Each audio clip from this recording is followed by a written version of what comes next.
ನಮ್ಮ ಈ ಒಂದು ಹೋರಾಟದ ವೇದಿಕೆಗೆ ಮಾನ್ಯ ಜಿಲ್ಲಾ ಉಸ್ತುವಾರಿ ಸಚಿವರು ಆಗಮಿಸಿದ್ದಾರೆ. ಬಹುತೇಕ 90% ಜನ ಇವತ್ತು ನಿಮಗೆ ಇದೊಂದು ಆಗ್ಬೇಕು ಅಂತ ನೈಜ ಕಲ್ಕಳಿದ್ದು ಕೆಲವೊಬ್ರು ಅದರಿಂದ ಕುಮ್ಮಕ್ಕೂ ಅದನ್ನು ಕೂಡ ಹೇಳ್ತಾರೆ, ಇಲ್ಲ ಅಂತ ಹೇಳಿದ್ರೆ ನಂಗೆ ಗೊತ್ತಿದೆ ಅವ್ರ ಹೆಸರು. ನನ್ನ ಮನೆಯವರು ರೆಕಾರ್ಡ್ ಮಾಡಿ ಕೊಟ್ಟರು ಒಬ್ಬರು ನಮ್ಮ ಕಡೆ ಯಾರು ಹಿಂದೆ ಇದು ಕೊಡುವಂತ ನಂತರ ಒಂದು ಆಡಿಯೋ ಟಾಪ್ ಇದೆ.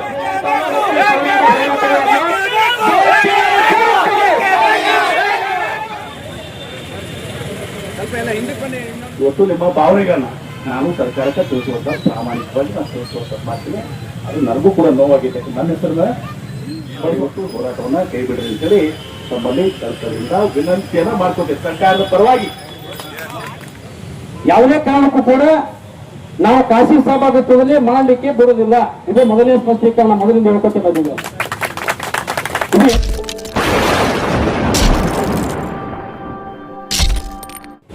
ವಿಜಯಪುರ ನಗರದಲ್ಲಿ ಇವತ್ತೇನು ರಾಜ್ಯ ಸರ್ಕಾರ PPP ಮಾದರಿಯಲ್ಲಿ ವೈದ್ಯಕೀಯ ಕಾಲೇಜನ್ನ ಪ್ರಾರಂಭ ಮಾಡಬೇಕು ಅಂತ ಹೇಳಿ ಒಂದು ಘೋಷಣೆಯನ್ನ ಮಾಡಿದೆ. ಅದು PPPಯಲ್ಲಿ ಬೇಡ, ಸರ್ಕಾರದಿಂದಲೇ ಆಗ್ಬೇಕು ಅಂತ ಹೇಳಿ ಇವತ್ತು ಇಲ್ಲಿಯ ಎಲ್ಲ ಹಿರಿಯರು, ಸಂಘ ಸಂಸ್ಥೆಯ ಧುರೀಣರು, ಹೋರಾಟಗಾರರು ತಾವು ಈ ಒಂದು ಹೋರಾಟವನ್ನು ಮಾಡ್ತೇವೆ. ಇವತ್ತು ಮಾತಾಡುವಾಗ ಕುಲಕರ್ಣಿಯವರು ಹೇಳಿದರು, ಒಂದು ಮಾತು ಬಹಳ ಸ್ಪಷ್ಟವಾಗಿ ಹೇಳ್ತೇನೆ ನಾನು. ಹಿಂದೆ ಒಂದ್ಸಲ ಸ್ಪಾರ್ಕ್ ಆದಾಗ ನಾ ಹೇಳ್ಬಿಟ್ಟಿದೆ, MB ಪಾಟೀಲ್ರಿಗೂ ವೈಯಕ್ತಿಕ ಯಾರೋ ಒಬ್ರು ಮಾತಾಡಿದ್ರು ನಾನು ಉತ್ತರ ಕೊಟ್ಟಿದ್ದೆ, ಸೂಕ್ಷ್ಮವಾಗಿ ಉತ್ತರ ಕೊಟ್ಟಿದ್ದೆ. ನಾನು ನನ್ನ ಹಿತಾಸಕ್ತಿ ವೈಯಕ್ತಿಕವಾಗಿ ನಂದು PhD ಸಂಸ್ಥೆ ನನಗೆ ಡೀಮ್ಡ್ ಕಾಲೇಜ್ ಇದೆ, 250 ಅಡ್ಮಿಷನ್ ಆಗಿದೆ, 250 2 ಕಾಲೇಜ್ ಅಷ್ಟು. ನನಗೆ ಬೇಕಾಗಿದ್ರೆ ಇನ್ನ 10 ಕಾಲೇಜಸ್ನ ಮಾಡ್ತೀನಿ ನಮ್ಮ ಸಂಸ್ಥೆ ದೃಷ್ಟಿಯಿಂದ. ಅವಾಗ ಯಾರು ಒಂದು ಸ್ವಲ್ಪ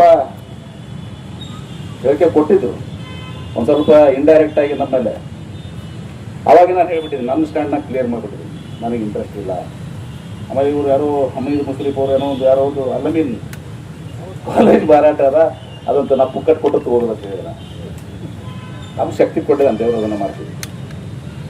ಆಮೇಲೆ ಈಗ ಸರ್ಕಾರ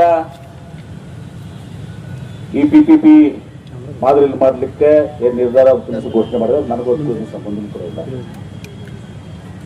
ಸರ್ಕಾರ ಒಂದು ಒಂದೇ ಕಡೆ ಅಲ್ಲ ಕುಲಕರ್ಣಿಯವರು, ನೀವು ಅಂದ್ರೆಲ್ಲ ಬಿಜಾಪುರ ಜಿಲ್ಲೆ ಒಂದೇ ಅಂತ, ತುಮಕೂರು, ಇದು 3-4 ಜಿಲ್ಲೆಯಲ್ಲಿ PPP ಆದಂತ ಮಾಡ್ತಾ ಇದೆ. ಮತ್ತು ಬಹಳ ತಪ್ಪು ಕಲ್ಪನೆ ಕೂಡ ಇದೆ. ಈಗ ನೋಡಿದೆ, ಓದ್ತಾ ಇದ್ದೆ ನಾನು ಈ ವೈದ್ಯಕೀಯ ಫೀಲ್ಡ್ನಾಗ ಇರೋದ್ರಿಂದ. ಇವತ್ತು ನಾವು ಡೀಮ್ಡ್ ಯೂನಿವರ್ಸಿಟಿ ಇದ್ರು ನನಗೆ ಒಂದು ಸೀಟ್, ನಮಗೆ ನಮ್ಮ ಮಕ್ಕಳಿಗೆ ನಾವು ಸೀಟ್ ಕೊಡಕ್ಕೆ ಆಗಂಗಿಲ್ಲ. ಅಫ್ಕೋರ್ಸ್ ಡೀಮ್ಡ್ ಯೂನಿವರ್ಸಿಟಿ ನೀಟ್ ಇರ್ತದೋ, ಆಲ್ ಇಂಡಿಯಾ ಇರ್ತದ, ಆ ಸೀಟ್ಸ್ ಫೀಸು ಹೈಯರ್ ಇರ್ತಾವೆ. ಆಮೇಲೆ ಬಹುಶಃ ಇಡೀ ರಾಜ್ಯದಲ್ಲಿ ಯಾರಾದ್ರೂ ಕೂಡ ಒಂದು ಸಂಸ್ಥೆಯವರು, ಒಬ್ಬ ವ್ಯಕ್ತಿ ಇವತ್ತು ನಮ್ಮ ಜಿಲ್ಲೆಯಲ್ಲಿ 6 ಗೌರ್ಮೆಂಟ್ ಸೀಟನ್ನ ಬಡವರು ಗೌರ್ಮೆಂಟ್ ಸೀಟನ್ನ ಖಾಸಗಿ ಕಾಲೇಜ್ನಾಗಲಿ ಅಥವಾ ಗೌರ್ಮೆಂಟ್ ಕಾಲೇಜ್ ಆಗಲಿ ಯಾರ್ಯಾರು ಬಡವರು ಸೀಟ್ ಸಿಕ್ಕಿದಾವು ನನ್ನ ಜಿಲ್ಲೆಯಲ್ಲಿ ಕಳೆದ 7-8 ವರ್ಷದಿಂದ ನಾನು ಪ್ರತಿ ವರ್ಷ ಒಂದು 10-15 ಹುಡುಗರಿಗೆ ನಾನು ಫ್ರೀ ಕಟ್ಟುವಂತ ಕೆಲಸ ನಾನು ಮಾಡಿದ್ದೇನೆ. 10-15 ಲಕ್ಷ ಆಗ್ಬೋದು ಅಂತ ನನ್ನ ಬದ್ಧತೆ. ನಮ್ಮ ಇದನ್ನ ಯಾರು ಪ್ರಶ್ನೆ ಮಾಡಲಿಕ್ಕೆ ಆಗೋದಿಲ್ಲ. ಆಮೇಲೆ ಎರಡನೇದು ಒಂದು, ನಾನು ಈಗಾಗಲೇ ಮೊನ್ನೆನೇ ಮುಖ್ಯಮಂತ್ರಿಗಳು ಹೇಳಿದೆ. ನಾನು ಒಂದು ಬಾಗಲಕೋಟೆ ಬಂದಾಗ ಮುಖ್ಯಮಂತ್ರಿಗೆ ಹೇಳಿದೆ, ನಾನು ಶಿವಾನಂದ ಪಾಟೀಲ್ ಇದ್ರು ಅಲ್ಲಿ ಬಿಜಾಪುರ ಹೋರಾಟ ನಡೀತದೆ, ನಮ್ಮಲ್ಲಿ ಗೌರ್ಮೆಂಟ್ ಕಾಲೇಜ್ ಆಗಬೇಕು ಅಂತ ಹೇಳ್ತಾ ಇದಾರಂತೆ. ಸಬ್ಜೆಕ್ಟ್ ಇಲ್ಲ, ಬಾಗಲಕೋಟೆ ಸಬ್ಜೆಕ್ಟ್ನಾಗ ಹೇಳಿದೆ.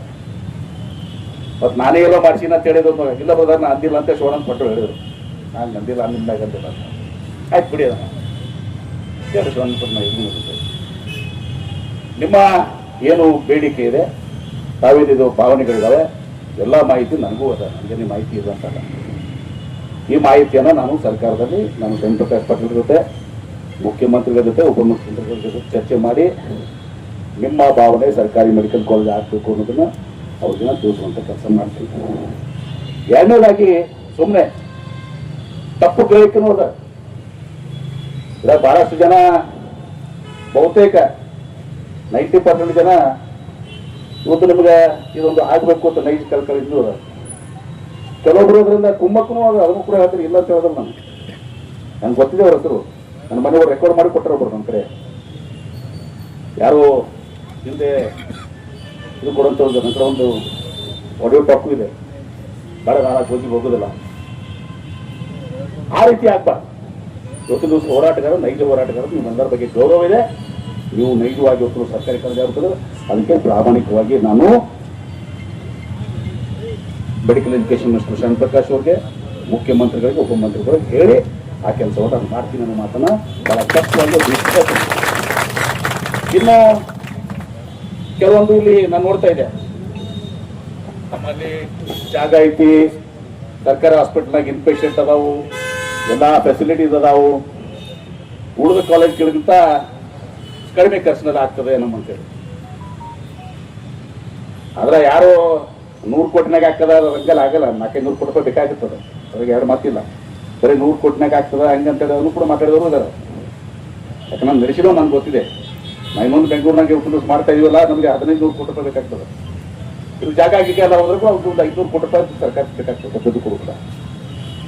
ಆಮೇಲೆ ಎಲ್ಲಕ್ಕಿಂತ ಹೆಚ್ಚಿಂದು ಅಂದ್ರೆ ನಾನು ಸರ್ಕಾರಿ ಆಗ್ಬೇಕು, ನಾನು ಒಂದು ಫಸ್ಟ್ ಹೇಳ್ಬಿಡ್ತೀನಿ, ಸರ್ಕಾರಿ ಕಾಲೇಜ್ ಆಗ್ಬೇಕಂತ ನಿಮ್ಮ ಭಾವನೆ ಅದ, ನಂದು ಭಾವನೆ ಅದ, ಸರ್ಕಾರ ತೋರಿಸ್ತೇನೆ. ಅದನ್ನ ಹೇಳಿ ಇನ್ನು ತಿಳಿಲಾರ್ದವ್ರು ಕೆಲವೊಂದು ಜನ ಇದ್ದಾರೆ. ಒಂದು ವೇಳೆ ಖಾಸಗಿ ಸಹಭಾಗಿತ್ವದಲ್ಲಿ ಕಾಲೇಜ್ ಅಂಬಂದ್ರೆ ಅಲ್ಲಿ ಬಡ ಮತ್ತು ಮಧ್ಯಮ ವರ್ಗದ ಹಾಗೂ ಜನಸಾಕ್ಷರ ಮಕ್ಕಳು ಕಲಿಯಲು ಸಾಧ್ಯವಾಗುವುದಿಲ್ಲ. ಕುಲಕರ್ಣಿ ಇದ್ರಾಗ ಐತಿ. ಬಟ್ ಈಗ ನಿಮ್ಗೆ ಗೊತ್ತಿರಲಿ, ಇವತ್ತು PPP ನನಗೆ ಆಯ್ತಾ, ಕುಲಕರ್ಣಿ ಕೂಡ ಅಭ್ಯಾಸ ಆಗಿತ್ತು ನಮಗೆಲ್ಲ ನೀರಾವರಿ ಹೋರಾಟ. ಇದು 200% ಸುಳ್ಳಿದು. ಇವನ್ PPPದವ್ರು ಮಾಡಿದ್ರು ಕೂಡ ಮಾಧ್ಯಮದವ್ರು ನೀವು ನೋಡಿದ್ರಿ, ಆ ಏನು ಸೀಟ್ಗೆ ಇದು ಆಗ್ತದಲ್ಲ, ಆ ಗೋರ್ಮೆಂಟ್ ಸೀಟ್ಸು ಗೋರ್ಮೆಂಟ್ ಆದಾಗ ಎಷ್ಟಿರ್ತದೆ, PPP ಆದಾಗ ಅಷ್ಟೇ ಇರ್ತದೆ. ಅದ್ರಾಗ ಫರ್ಕ್ ಆಗೋದಿಲ್ಲ. ಈ ಗೋರ್ಮೆಂಟ್ ಅವ್ರಿಗೆ 15% NRI ಫಿಕ್ಸ್ ಮಾಡಿದ್ದಾರೆ. ಬಿಡಿ ಅದನ್ನ, ಅದಿರಲಿ, ಅದು ಗೋಜಿಗೆ ಹೋಗಂಗಿರ್ತದೆ. ಕೆಲವೊಂದು ಹೀಗೆ ತಪ್ಪು ಇದನ್ನು ಬಿತ್ತುವಂಥದ್ದು ಆಗ್ಬಾರ್ದು. ಸರ್ಕಾರ ಅಂತಿಮವಾಗಿ ನಿರ್ಧಾರ ತಗೋತದೆ. ಆದರೆ ಆ ಸೀಟ್ಸು ಬಡ ಮಕ್ಕಳಿಗೆ ನೀವೇನು ಕುಲಕರ್ಣಿ ಅವರಾಗ ಬರ್ದಿರಲ್ಲ, ಯಾರಿಗೂ ಕೂಡ ಸರ್ಕಾರಕ್ಕೆ ಸೀಟ್ಸ್ ಬರಬೇಕು. PPP ಆದಾಗೂ ಅಷ್ಟೇ ಇರ್ತದೆ, ಗೋರ್ಮೆಂಟ್ ಆದಾಗೂ ಅಷ್ಟೇ ಇರ್ತದೆ. ಅಲ್ಲಿ ಹೆಚ್ಚಿಗಂಗಿಲ್ಲ, ಇದಕ್ಕೆ ಕಡಿಮೆ ಆಗಂಗಿಲ್ಲ. ನಾ ಮೆಡಿಕಲ್ ಕಾಲೇಜ್ ನಡೆಸೋದಿಲ್ಲ, ನಾನು ಹೇಳ್ತೀನಿ ಇದಕ್ಕೆ ಏನ್ರಿ ಅಂದ್ರೆ ಬರ್ದಿದ್ದು ಹೇಳ್ತಾ ಇದೀನಿ. ಇಷ್ಟು ಮಾತುಗಳನ್ನ ಹೇಳಿ ಇವತ್ತು ನಿಮ್ಮ ಇನ್ನು ಒಂದು ಅನೇಕ ಮಾಹಿತಿಗಳು, ಸ್ವಲ್ಪ ಜಾಗ ಐತಿ, ನಮ್ಮ ಹಾಸ್ಪಿಟಲ್ ಐತಿ, ಇನ್ಪೇಷೆಂಟ್ ನಾವು ಎಲ್ಲವೂ ಕೂಡ ಇದೆ. ಉಳಿದ ಕಾಲೇಜ್ ಮಾಡೋಕ್ಕಿಂತ ಅರ್ಧ ಕಾಸ್ಟ್ನಾಗ ಇಲ್ಲಿ ಕಾಲೇಜ್ ಆಗ್ತದೆ. ತಪ್ಪಾಗುತ್ತೆ ಬರ್ತೀನಿ, ಅದು 100 ಕೋಟಿಗೆ ಆಗ್ತದೆ ಕದಲ್ಲ, ಅದಲ್ಲ, ಅರ್ಧ ಖರ್ಚಾಗಿ ಕೆಲಸ ಆಗ್ತದೆ. ಕೆಲಸ ಎಲ್ಲಾನು ಮೆರಿಟ್ಸ್ ಅದಾವ, ಇದ್ರಲ್ಲಿ ಅನೇಕ ಮೆರಿಟ್ಸ್ ಅದಾವು. ನೀವೇನು ಇವತ್ತು ದಿವಸ ಇಲ್ಲಿ ಎಲ್ಲರೂ ಹೋರಾಟ ಮಾಡ್ತಾ ಇದ್ರಿ, ನಿಮ್ಮ ಭಾವನೆಗಳನ್ನ ನಾನು ಜಿಲ್ಲಾ ಉಸ್ತುವಾರಿ ಸಚಿವನಾಗಿ ಇವತ್ತು ಮುಖ್ಯಮಂತ್ರಿಗಳಿಗೆ, ಉಪಮುಖ್ಯಮಂತ್ರಿಗಳಿಗೆ ಮತ್ತು ಶರಣ್ ಪ್ರಕಾಶ್ ಪಾಟೀಲ್ ನಮ್ಮ ಮೆಡಿಕಲ್ ಎಜುಕೇಶನ್ ತಲುಪಿಸಿ ನನ್ನ ಶಕ್ತಿ ಮೀರಿ ನಾನು ಕೂಡ ನಿಮ್ಮ ಪರವಾಗಿ ಎಲ್ಲ ಮಾಹಿತಿಯನ್ನು ಅವ್ರಿಗೆ ಕೊಟ್ಟು ಸರ್ಕಾರಿ ಕಾಲೇಜ್ ಆಗಲಿಕ್ಕೆ ಪ್ರಯತ್ನವನ್ನು ಮಾಡ್ತೇನೆ.